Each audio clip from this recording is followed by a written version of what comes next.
Hey guys, I'm Zach and I'm back with another video.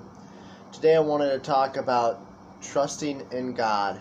Now it is a very big and controversial topic on how you can trust in God, and it's actually not as hard as it may sound. And I'm going to talk about a specific story that in the Bible with Joseph and everything that has happened to him. Now Joseph, was his favorite, was his dad's favorite son out of 12 kids. Joseph was his favorite. His dad even loved him to the point of making him a coat of many colors. Right, so he had it good. He was his dad's favorite. He never had to worry about anything. He didn't even have to work. His parents made his brothers do all the work. Well, Joseph had these dreams. Now these dreams, the first one was that he was out in the field and these stalks of wheat grew up from the ground, and these were Joseph's wheat. Now all of his brothers' wheat sprouted up around it, but then bowed down to Joseph's wheat. Well, he told his brothers about this dream that he had, but his brothers were not thrilled to the fact that he had a dream about them bowing down to him.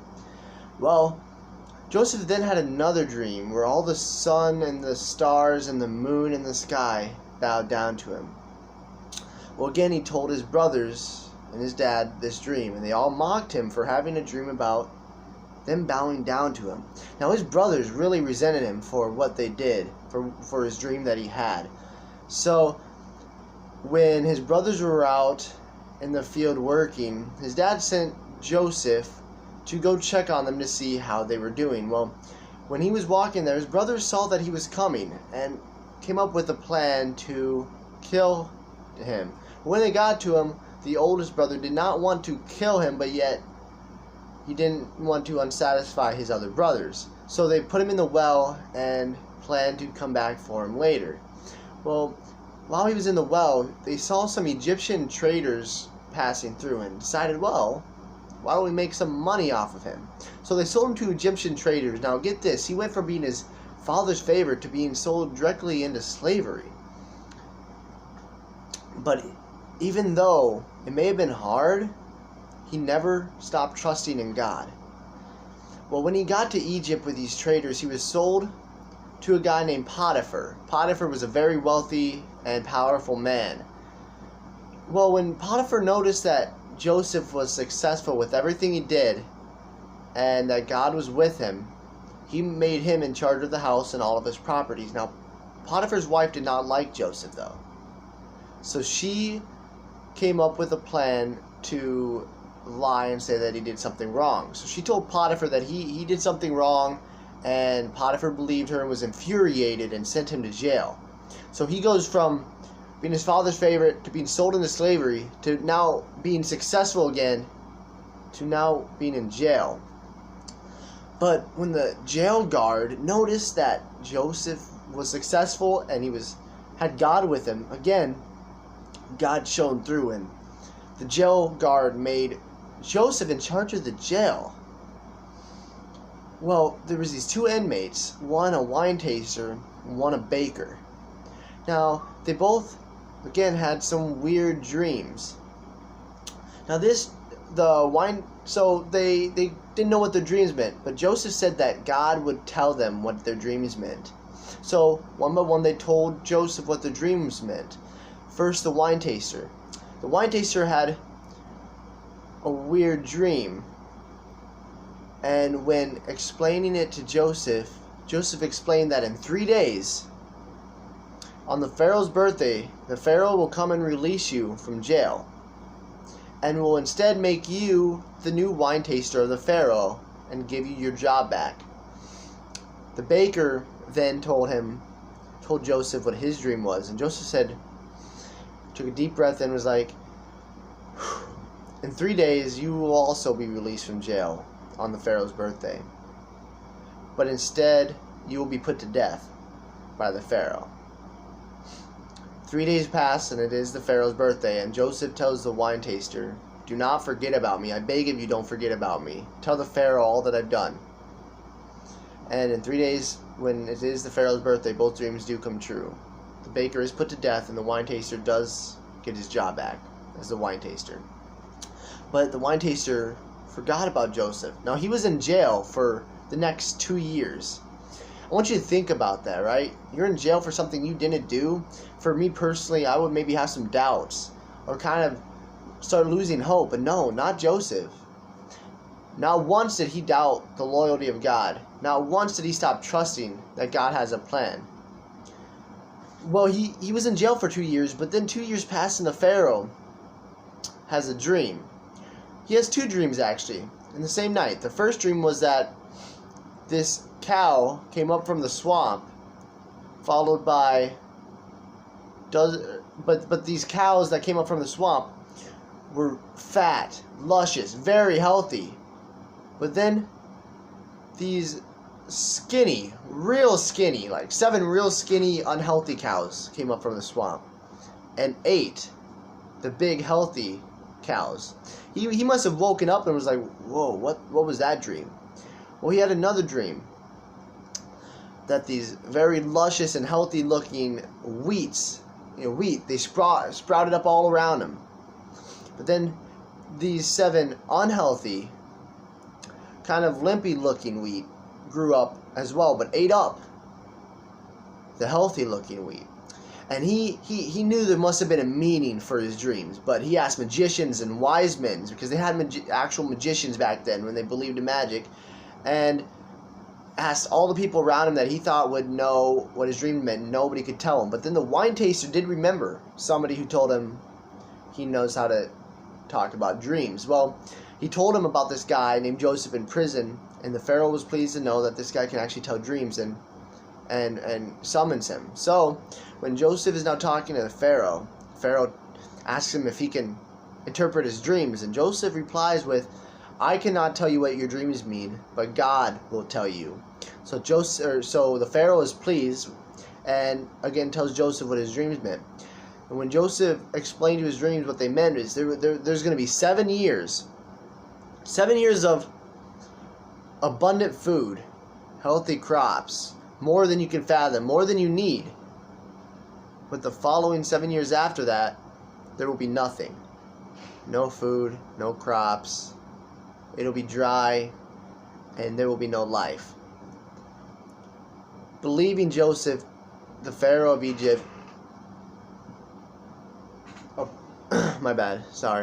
the Pharaoh of Egypt appointed Joseph as Joseph is now in charge of all of Egypt, right under the Pharaoh. And Joseph does just what he thought he should do, and he collected all the extra food, all the extra material that he would need for the following 7 years of nothingness.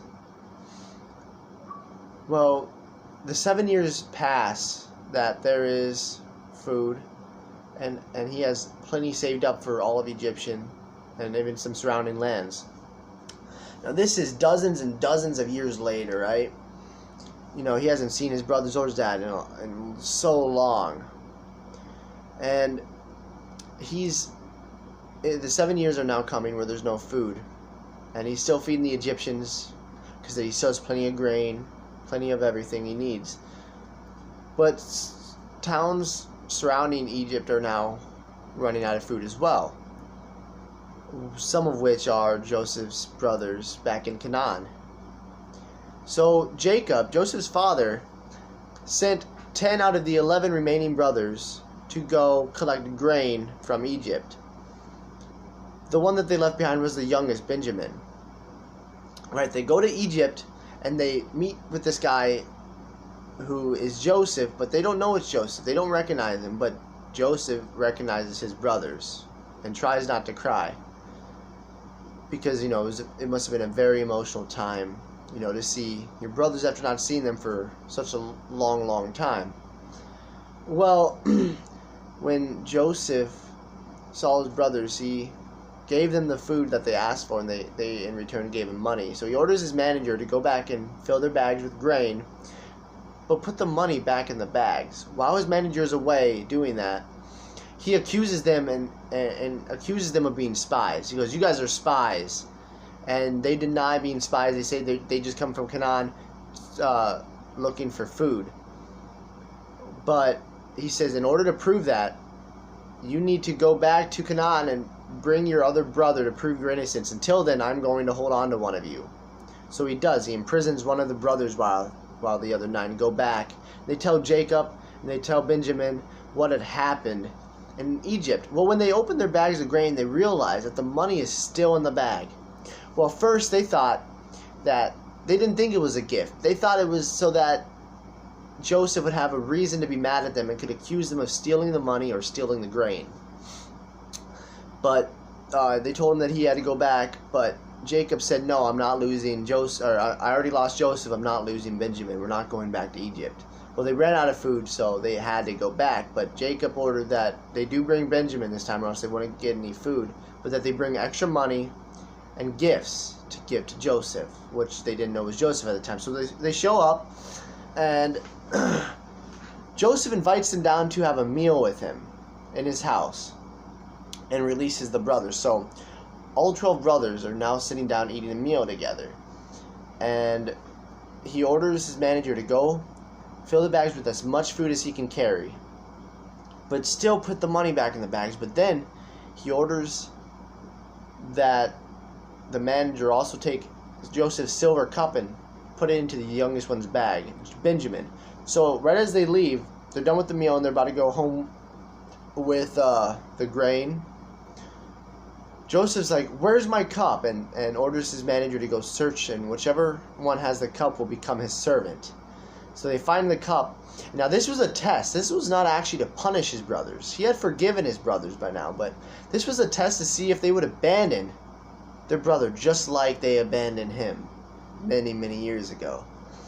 But unlike they abandoned Joseph many, many years ago, no, they sat there and defended and would not give up who actually had the cup. And that is the point where Joseph told his brothers that he was Joseph.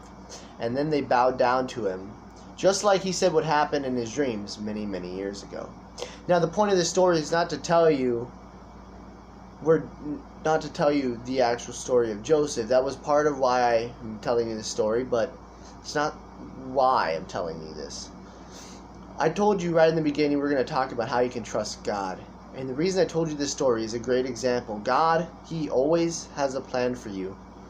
He never leaves you, never forsakes you. And sometimes the plan He has is not the plan we wanted it to be, and it may not happen the way we want it or when we want it to happen. But God does always have a plan. When Joseph was his father's favorite and everything was going so great, he could have thought that that would be how his rest of his life was going to be. That was not God's plan. And maybe his plan was to become, in charge of Egypt. But I'm sure it did not happen the way Joseph expected it or even wanted it to happen. He goes from being his father's favorite to being sold into slavery by then being liked. He's in this up and down roller coaster of good and bad things, and then he's put in prison for 2 years for something he didn't do. Now, throughout his life, there's all these curves and ups and downs, but the one thing that never changed is his faithfulness and his trust in God, and that's something we all need more of. And personally, coming from me, about 2 years ago, I lost a lot of people in my life, and there was a lot of stuff that wasn't going the way I wanted it to be. And there was some times I started to doubt. But I have become more successful than I ever imagined myself a year ago. A year ago, I would have never said I'd be here right now, where I am today. I worked at McDonald's. I had no life outside of McDonald's and video games, and I just sat in my room to myself or hung out with my friends and did stupid stuff all the time. And then God opened up doors because I was always praying. I was always faithful, and I just trusted that He had a plan. And it all worked out. I got in the Army, which has been my lifelong dream. I'm now moving up in church, and I'm now a big part of the church community, and I help out with the kids ministry. And in fact, just last Sunday, I did my own sermon, which I thought was really fun and very nice. So I'm going to start posting more videos once a week on Sundays. Sundays or Mondays, and it's going to be my sermon I'm going to post on YouTube. So make sure you guys check that out, subscribe, click the notification bell, like the video. I appreciate all of that. But one thing is I just want to say before ending this video is to trust in God For God has a purpose and a plan for each and every one of us. It's up to you to listen.